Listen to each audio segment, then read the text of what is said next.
എത്ര തന്നെ വഅദ് കേട്ടാലും, എത്ര തന്നെ ഖുർആനിന്റെ അർത്ഥങ്ങൾ വായിച്ച് മനസ്സിലാക്കിയാലും, ഏതൊക്കെ തന്നെ ഉസ്താദന്മാര് കടന്നു വന്ന് ഇൽമ പറഞ്ഞു തന്നാലും, മനസ്സിൽ ഈമാനിന്റെ ചെറിയ കണിക പോലും കടന്നു വരാത്ത ഞാൻ ഉൾപ്പെടെയുള്ള ആളുകൾക്ക് മാതൃകയാക്കാൻ പറ്റിയ ഒരു പിഞ്ചുമകന്റെ കഥയിലേക്ക് എന്റെ പ്രിയമുള്ളവരെ നിങ്ങളുടെ ശ്രദ്ധ ഞാൻ കൊണ്ടുപോവുകയാണ്. ബഹുമാനപ്പെട്ട ഇമാം മാലിക് റളിയല്ലാഹു തആല അൻഹുവിന്റെ കാലഘട്ടത്തിൽ നടന്ന ഒരു ചരിത്രമാണ്. ബഹുമാനപ്പെട്ട മാലിക് റളിയല്ലാഹു അൻഹു ഒരു വഴിയിലൂടെ നടന്നു പോകുന്ന സന്ദർഭത്തിൽ വഴിവക്കിൽ ഒരു പിഞ്ചുമകൻ ഇരുന്ന് മണ്ണിൽ കളിച്ചുകൊണ്ട് വല്ലാതെ ചിരിക്കുകയും പിന്നെ കരയുകയും ചെയ്യുന്ന രംഗം കണ്ട് ബഹുമാനപ്പെട്ട മാലിക് റളിയല്ലാഹു തആല അൻഹു അവിടുന്ന് സലാം പറയണോ വേണ്ടയോ എന്നുള്ള ചിന്തയിലാവുകയാണ്. മാലിക് റളിയല്ലാഹു അൻഹുവിന്റെ മനസ്സിൽ കടന്നു വന്നു, ഞാനൊരു ഉസ്താദല്ലേ, ഞാനൊരു ആലിമല്ലേ, ഞാനൊരു പണ്ഡിതനല്ലേ, ഒരു കുഞ്ഞു മകന്റെ അടുത്ത് സലാം പറഞ്ഞാൽ എന്റെ അഭിമാനത്തിന് വല്ല കോട്ടവും സംഭവിച്ചു പോകുമോ എന്നുള്ള ചിന്ത മാലിക് റളിയല്ലാഹു തആല അൻഹുവിന്റെ മനോമുഖരങ്ങളിൽ കടന്നു വരികയാണ്. അപ്പോൾ തന്നെ സുബ്ഹാനല്ലാഹ് മാലിക് തങ്ങളുടെ മനസ്സിൽ മറ്റൊരു ചിന്ത കടന്നു വരികയാണ്. എന്റെ നേതാവായ മുഹമ്മദ് മുസ്തഫ സല്ലല്ലാഹു അലൈഹി വസല്ലമ തങ്ങള് പിഞ്ചുമക്കളെ കാണുമ്പോൾ അവരുടെ അടുത്ത് പോയി സലാം പറയുന്ന സ്വഭാവക്കാരനായിരുന്നു എന്ന ചിന്ത മാലിക് റളിയല്ലാഹു അൻഹുവിന്റെ മനസ്സിൽ കടന്നു വന്നപ്പോൾ മാലിക് റളിയല്ലാഹു അൻഹു ആ പിഞ്ചു മകന്റെ അടുക്കലേക്ക് കടന്നു പോയിട്ട് സലാം പറയുകയാണ്. പ്രിയമുള്ള മുഅ്മിനീങ്ങളെ, സലാം പറഞ്ഞ ഉടനെ കുട്ടി അവിടുന്ന് സലാം മടക്കുന്നു. വഅലൈക്കുമുസ്സലാം യാ മാലിക്.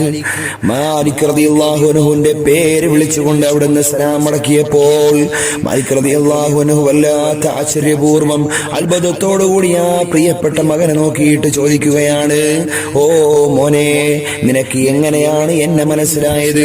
എന്റെ പേര് മാലിക്കാണെന്ന് നിനക്ക് എങ്ങനെ മനസ്സിലായെന്ന് പിഞ്ചുമകനോട് ചോദിച്ചപ്പോൾ ആ പിഞ്ചുമകൻ പറയുകയാണ്, എന്നെയും നിങ്ങളെയും സൃഷ്ടിച്ച അല്ലാഹു സുബ്ഹാനഹു വ തആല അറിയിച്ചു തന്നതാണ് എനിക്ക് നിങ്ങളുടെ പേര് എന്ന് ആ പിഞ്ചുമകൻ അവിടുന്ന് പറയുകയാണ്. മാലിക് റളിയല്ലാഹു തആല അൻഹുവിന്റെ മനോമുഖരങ്ങളിൽ കടന്നു വന്നു, ഇത് സാധാരണ ഒരു കുട്ടിയല്ല, ഇവനെന്തോ അത്ഭുത സിദ്ധിയുണ്ട് എന്ന് ബഹുമാനപ്പെട്ട മാലിക് റളിയല്ലാഹു തആല അൻഹുവിന്റെ മനോമുഖരങ്ങളിൽ മന്ത്രിക്കുകയാണ്. മാലിക് തങ്ങൾ ആ കുട്ടിയോട് ചോദിക്കുന്നു, മനുഷ്യന്റെ ശരീരവും ആത്മാവും തമ്മിലുള്ള വ്യത്യാസം എന്തെന്നുള്ള ചോദ്യം ചോദിച്ചപ്പോൾ ആ പിഞ്ചുമകൻ മാലിക് തങ്ങളോട് മറുപടി പറയുകയാണ്, എന്നോട് സലാം പറയണ്ട എന്ന ഒരു ചിന്ത മനസ്സിൽ കടന്നു വന്നില്ലേ, അതാണ് ശരീരം. പിന്നെ രണ്ടാമത് എന്നോട് സലാം പറയണമെന്നുള്ള ചിന്ത കടന്നു വന്നില്ലേ, അതാണ് ആത്മാവ് എന്ന് നല്ല ഒരു ഉത്തരം ആ പ്രിയപ്പെട്ട പിഞ്ചുമകൻ മാലിക് റളിയല്ലാഹു തആല അൻഹുവിനോട് പറയുകയാണ്. ഇത് കേട്ടപ്പോൾ മാലിക് റളിയല്ലാഹു അൻഹു വീണ്ടും അവിടുന്ന് ചോദിക്കുന്നു, മോനെ, നീ മണ്ണിൽ കളിച്ചുകൊണ്ടിരിക്കുന്നത് എന്തിനാണ്? ആ പിഞ്ചുമകൻ പറയുന്നു, മണ്ണിൽ കളിക്കുന്നത് നമുക്ക് പൊങ്ങച്ചമുണ്ടാകാനിരിക്കാൻ വേണ്ടിയാണ്.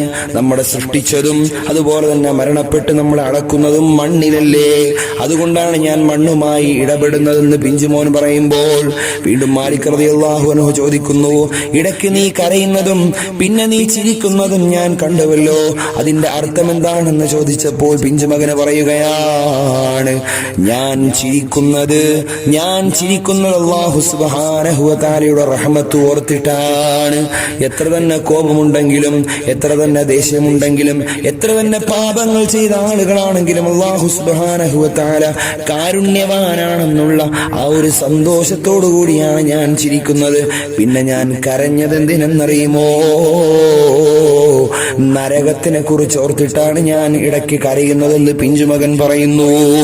മാലിക് റളിയല്ലാഹു അൻഹു ചിരിച്ചുകൊണ്ട് ചോദിച്ചു, ഓ പിഞ്ചുമോനെ, നീ ഇത്രയും കാലമായി, നീ വളരെ ചെറുപ്പമല്ലേ, നീ കുട്ടിയല്ലേ, നീ ഒരുപാട് തെറ്റുകളൊന്നും ചെയ്തിട്ടില്ലല്ലോ, പിന്നെന്തിനാ നീ കരയുന്നതെന്ന് ചോദിച്ചപ്പോൾ ആ പിഞ്ചുമകൻ മാലിക് റളിയല്ലാഹു തആല അൻഹുവിനോട് പറയുകയാണ്, നമ്മളൊരു വലിയ അടുപ്പ് കൂട്ടിയാൽ വലിയ വിറകുകൾ കത്തിക്കാൻ വേണ്ടിയിട്ട് നമ്മൾ ചെറിയ ചെറിയ വിറകിന്റെ ചീളുകൾ ഇട്ട് കൊടുക്കില്ലേ?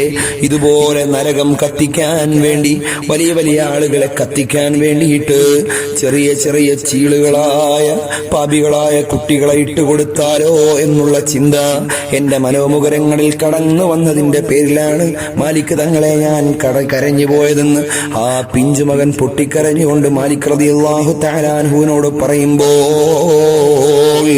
എന്റെ പ്രിയമുള്ള മുഅ്മിനീങ്ങളെ, നമ്മൾ ഏത് ലോകത്താണ്? സുഖത്തിന്റെയും സൗഭാഗ്യത്തിന്റെയും സന്തോഷത്തിന്റെയും ആഹ്ലാദത്തിന്റെയും ലോകത്തിലൂടെ അള്ളാഹു എന്ന് പറയുന്ന ഏറ്റവും വലിയ ചിന്തയെ തന്നെ മറന്നുകൊണ്ട് ജീവിക്കുന്ന സാഹചര്യമല്ലേ? അള്ളാഹു സുബ്ഹാനഹു വ തആല അവനിലേക്ക് അടുക്കുവാനും നല്ല പ്രവർത്തനങ്ങൾ ചെയ്യുവാനും നാം ഓരോരുത്തർക്കും തൗഫീഖ് നൽകി അനുഗ്രഹിക്കുമാറാകട്ടെ.